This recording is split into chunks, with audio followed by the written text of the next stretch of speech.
मनसेचे आमदार शरददादा सोनवणे शिवसेनेमध्ये प्रवेश करतात. तुम्ही राष्ट्रवादी काँग्रेसचे प्रवक्ते आहेत, कसं पाहता?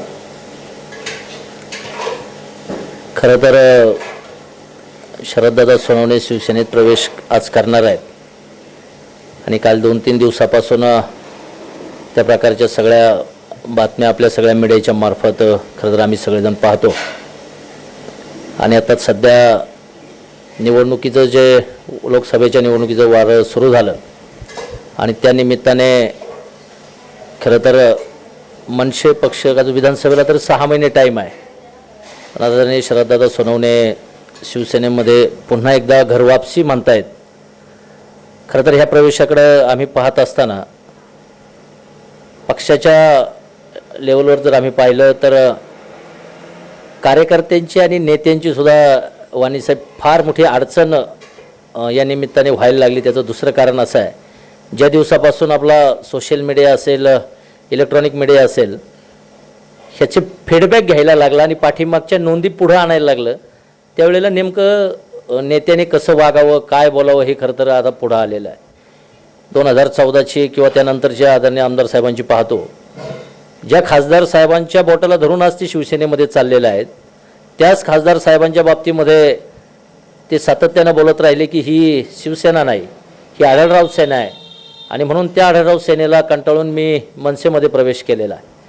खरं तर मनसेमध्ये आता कोणत्या सेनेला कंटाळले हे माहीत नाही, पण आता नेमके ते शिवसेनेमध्ये चालले आहेत की आढळराव सेना बळकट करायला चालले आहेत की दादा सेना करतायत, हे खरं तर आमच्या पुढं प्रश्न निर्माण झालेला आहे. काल ते खासदार आढळराव पाटलांची सेना असं म्हणत होते, तशी उद्याच्या काळात तालुक्याचा विचार केला तर दादा सेना शरददादा सेना होईल, असं त्यांना करायचं आहे असं त्या निमित्ताने दिसतंय.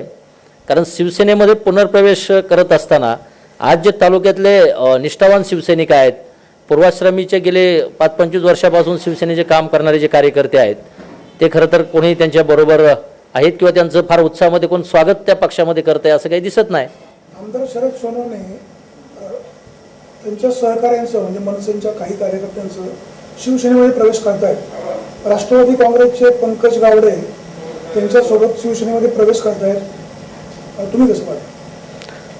नाही, प्राध्यापक पंकज गावडे सरांचं खरं तर राष्ट्रवादी काँग्रेसच्या विचाराचे ते 100% आहेत किंवा होते असं म्हणायला हरकत नाही. पण गेल्या 5-7 वर्षामध्ये पंकज महाराज स्वतःच्या व्यवसायाच्या निमित्ताने म्हणा, स्वतःच्या प्रोफेशनच्या निमित्ताने म्हणा, राष्ट्रवादी काँग्रेसच्या प्रभावामध्ये त्या निमित्ताने फार सक्रिय राहिलेले नाहीत.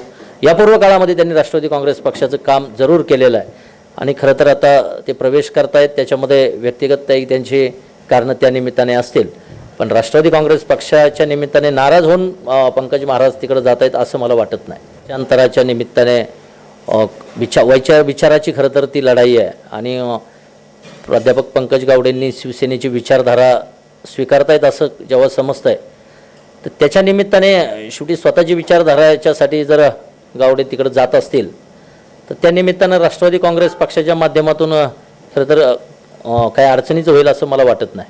डॉक्टर अमोल कोल्हे हे जुन्नर तालुक्याचे सुपुत्र आहेत आणि डॉक्टर अमोल कोल्हेंना शिरूर लोकसभेची उमेदवारी मिळत असेल किंवा त्याची मागणी राष्ट्रवादी काँग्रेस पक्षाच्याच कार्यकर्त्यांना नव्हे तर इतर कार्यकर्त्यांनी जुन्नर तालुक्यातल्या सुद्धा केलेली आहे. कारण आदरणीय खासदार स्वर्गीय निवृत्त शेरकर साहेबांच्या नंतर जुन्नर तालुक्याला हा बहुमान मिळावा अशा प्रकारची राष्ट्रवादी काँग्रेस पक्षाचे अध्यक्ष आदरणीय पवार साहेबांच्याकडं याच तालुक्यातून नव्हे तर शिरूर लोकसभा मतदारसंघातून मागणी झालेली आहे.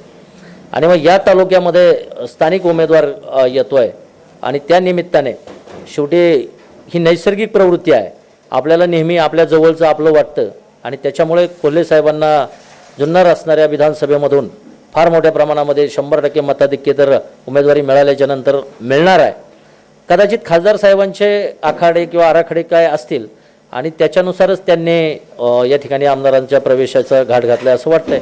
खासदार साहेब म्हणजे फार मोठं व्यक्तिमत्व आहे, राजकारणामध्ये अत्यंत प्रगल्भ असणारं व्यक्तिमत्व आहे. 3 वेळा आपल्या विभागाचे खासदार म्हणून ते राहिलेले आहेत. परंतु कार्यकर्त्याची एखाद्या जात काढणं किंवा त्या जातीचा उल्लेख करणं राजकीय जीवनामध्ये काम करणारे खरं तर आपण सगळेजण सातत्याने सांगतो की आमचा पक्ष मग तो कोणताही असू द्यात की आम्ही जात पाहत नाही, आम्ही पात पाहत नाही. मी कार्यकर्ता किती मोठा झालो तरी मी तळागाळातल्या माणसांसाठी आणि बहुजनांसाठी काम करतो, तळातल्या इतर घटकांसाठी काम करतो. पण जर तुमच्या पोटामध्ये एक आणि होटामध्ये एक असेल तर ते योग्य वेळेला बाहेर येतं असं मला वाटतं. याच्यापेक्षा अधिकचं काय असं काही नाही आहे की विलास लांडे की अमोल कोल्हे. राष्ट्रवादी काँग्रेस पक्ष जो उमेदवार देईल तो या शिरूर लोकसभा मतदारसंघाचा 100% वेळा खासदार होणार आहे, एवढं आम्ही तुम्हाला ठामपणे सांगतो. जुन्नर तालुक्याचे सुपुत्र म्हणून डॉक्टर अमोल कोल्हे यांना या तालुक्यामध्ये म्हणजे व्यक्तिगत एक कार्यकर्ता म्हणून आज जे मी पाहतोय मला तरी वाटतं की 50,000च्या आत तरी त्यांना लीड मिळणार नाही. त्याच्यावरच त्यांना लीड त्या निमित्ताने मिळेल कारण या तालुक्याचे सुपुत्र आहेत. आज आमचा तरुण वर्ग असेल, आमचा महिला वर्ग असेल, एक खूप उत्साहानं डॉक्टर अमोल कोल्हेंची उमेदवारी इकडे खरं तर पाहत आहेत.